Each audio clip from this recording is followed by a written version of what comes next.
আসসালামু আলাইকুম ওয়া রাহমাতুল্লাহি ওয়া বারাকাতুহু।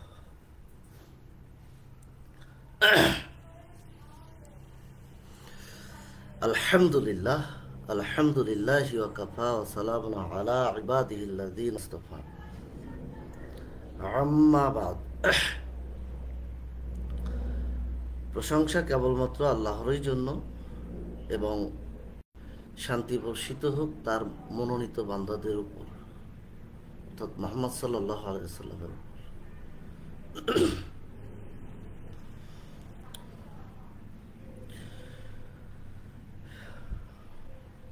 আজ এই লাইভটাতে এসেছি অত্যন্ত দুঃখ ও ভারাক্রান্ত মন নিয়ে।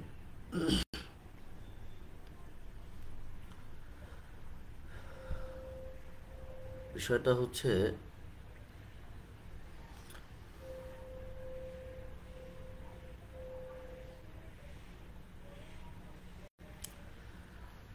যখন রাষ্ট্র অন্যায়ের স্বপ্ন দেখে, অর্থাৎ সেনা অভ্যুত্থানের কল্পনায় ভাসে,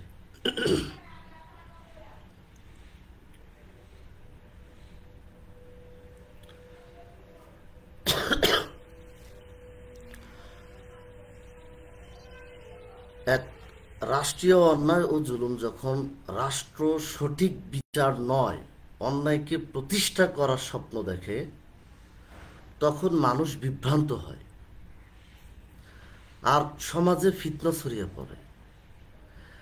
তারা ভাবে শক্তি ও ক্ষমতাই সাফল্যের মাপকাঠি, কিন্তু আল্লাহ তাআলা বলেন সূরা আল ইমরান 178 নম্বর আয়াত,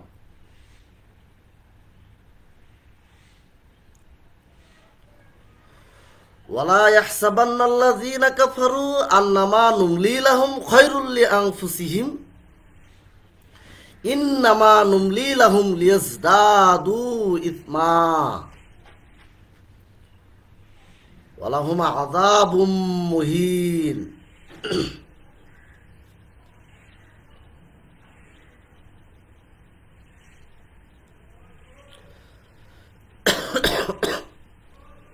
তো যারা কুফর করে, মহান আল্লাহ তাআলা বলতেছেন, যারা কুফর করে তারা যেন মনে না করে যে আমি তাদেরকে অবকাশ দিচ্ছি নিজেদের ভালোর জন্য, বরং আমি তাদের অবকাশ দিচ্ছি যাতে তারা পাপে আরো বৃদ্ধি পায় আর তাদের জন্য রয়েছে ভয়ানক শাস্তি।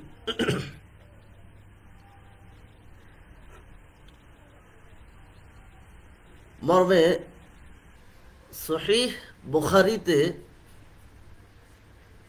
7070 নম্বর হাদিসে এসেছে, মান হামালা আলাইনা সালাহা ফালাইসা মিন্না,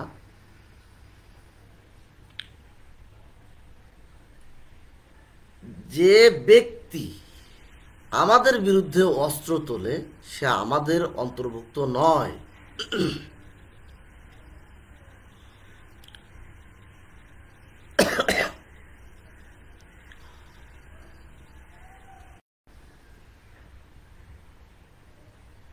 দুই নম্বরে হচ্ছে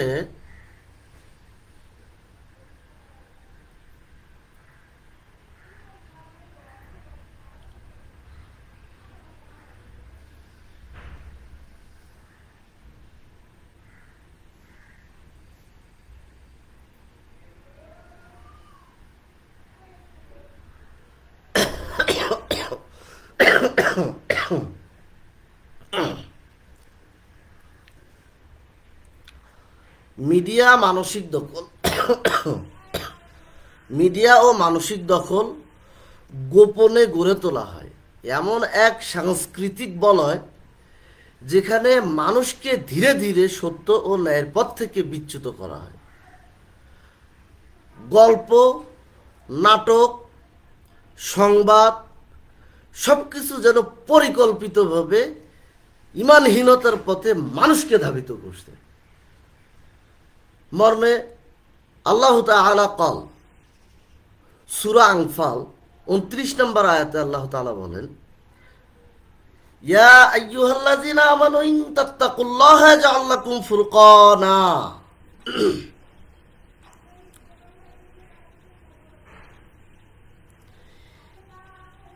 হে ঈমানদারগণ, যদি তোমরা আল্লাহকে ভয় করো তাহলে তিনি তোমাদের জন্য সঠিক ও ভুলের মধ্যে পার্থক্য করার ক্ষমতা দান করবে।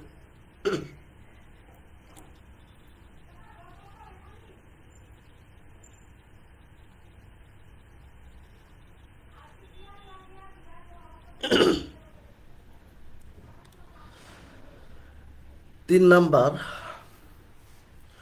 প্রযুক্তির ফাঁদ ও নজরদারি। নতুন প্রজন্ম আজ প্রযুক্তির মোহে আচ্ছন্ন।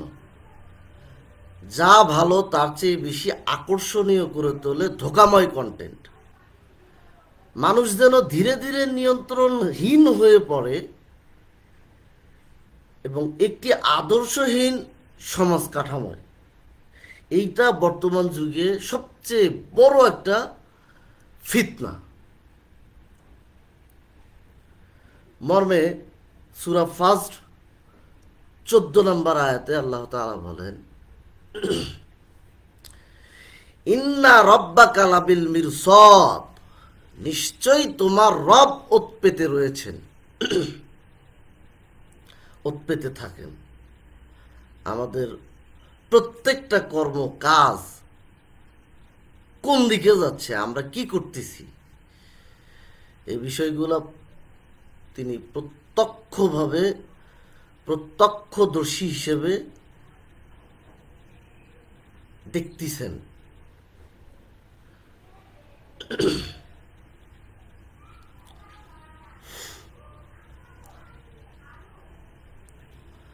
চার নম্বরে, সামরিক শক্তির ভয় দেখানো। ভয়ের এক পরিবেশ তৈরি করা হয় যেখানে জনগণ কথা বলতে ভয় পায়, ন্যায়ের পক্ষে দাঁড়াতে ভয় পায়, অথচ ঈমানদার কখনোই ভয় পায় না। তারা তাদের রবের উপর ভরসা রাখেন। মর্মে সূরা আল ইমরান 173 নম্বরে কাল আল্লাহ তাআলা,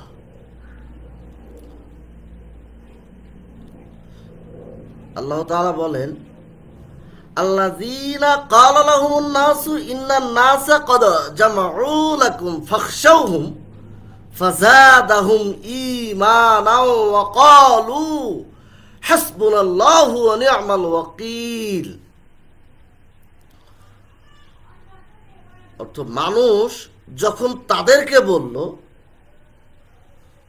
লোকেরা তোমাদের বিরুদ্ধে জড়ো হয়েছে, তাদের ভয় করো,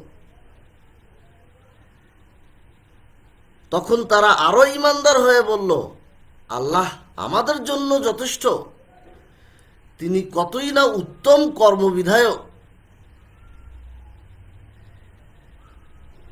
5 নাম্বারটা খুবই সংবেদনশীল একটা বিষয়, যেটা বর্তমানে, যেটার উপর ভিত্তি করে বর্তমানের সময়টা চলমান রয়েছে। এটা হচ্ছে এমন একটা সংবেদনশীল বিষয় যে হানি ট্র্যাপ করা। এই বিষয়ে কোরআনে আল্লাহ তাআলা বলেন যে চলচ্চিত্র ও ট্র্যাপিং এর মাধ্যমে এক শিক্ষিত শ্রেণীর মানসিক দখল, বিনোদনের নামে সুন্দর ও মুখরোল মডেল তৈরি করে সমাজের এক শ্রেণীকে, বিশেষত শিক্ষিত যুবকদের ফাঁদে ফেলা হচ্ছে। এটি এক প্রকার সামাজিক মানসিক জিহাদ, যেখানে ঈমানকে ধ্বংস করে দেওয়া হয় ধীরে ধীরে। যে একজনের একটা গোপন ভিডিও ধারণ করা হয়েছে, তাকে উদ্দেশ্য প্রণোদিতভাবেই তাকে ফেঁসে গোপন ভিডিও ধারণ করা হয়েছে, যাতে সে সত্যের পক্ষে পরে আর না দাঁড়াতে পারে। এইটা এক ধরনের চক্রান্ত। এই চক্রান্তটা বর্তমানে চলতিছে, এইটার থেকে সাবধানতা অবলম্বন করতে হবে। মর্মে কোরআনুল কারিমে সূরা নূর 19 নম্বর আয়াতে আল্লাহ তাআলা বলেন, আল্লাহ তাআলা قال إن الذين يحبون أن تشيع الفاحشة في الذين آمنوا لهم عذاب أليم في الدنيا والآخرة। যারা ইমানদারদের মধ্যে অশ্লীলতার প্রসার কামনা করে তাদের জন্য দুনিয়া ও আখিরাতে রয়েছে যন্ত্রণাদায়ক শাস্তি। বিষয়টা হচ্ছে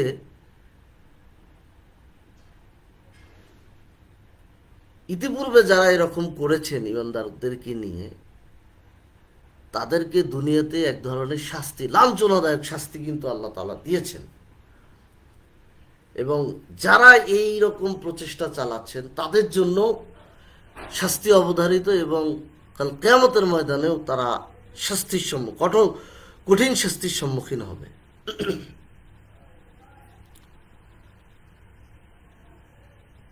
আমি লাইভের একদম শেষ পর্যায়ে এসেছি। শেষ পর্যায়ে এসে আমি 6 নম্বর বিষয়টা তুলে ধরব, ইসলামের দৃষ্টিকোণ থেকে করণীয়। 6 নম্বর, এই পরিস্থিতিতে একজন মুসলমানের উচিত সত্য পথে অবিচল থাকা, দুনিয়ার চাকচিক্যে বিভ্রান্ত না হওয়া, নিজেকে আল্লাহর সন্তুষ্টির জন্য প্রস্তুত করা এবং পরিবার ও সমাজকে সঠিক পথে আহ্বান করা। রাসূল সাল্লাল্লাহু আলাইহি ওয়াসাল্লাম বলেন, হাদিসটা এসেছে সহিহ মুসলিম 2956 নম্বর হাদিস, আদ-দুনিয়া সিজনুল মুমিনি ওয়া জান্নাতুল কাফির। দুনিয়া হচ্ছে মুমিনের জন্য কারাগার আর কাফিরের জন্য জান্নাত।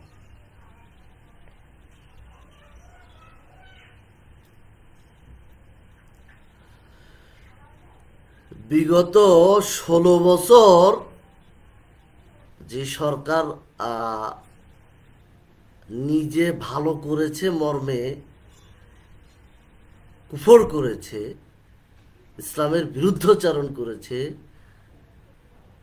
মানুষের সাথে অন্যায় আচরণ করেছে, তাদেরকে আল্লাহ তাআলা শাস্তি দিয়েছেন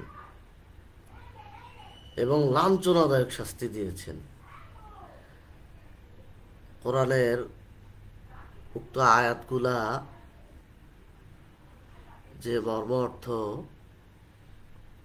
আমি যারা অন্যায়ভাবে দেশ এবং সমাজকে চালানোর মিথ্যা এবং ভুয়াশী স্বপ্ন দেখতেছে, বিভোর হচ্ছে, তারা যেন সতর্কতা অবলম্বন করে। যাই হোক, আজকের এই সংক্ষিপ্ত লাইভ আমি আজকে এখানেই শেষ করছি। আল্লাহ তাআলা আমাদের সবাইকে হেদায়েত দান করুন। আসসালামু আলাইকুম ওয়া রাহমাতুল্লাহি ওয়া বারাকাতুহু।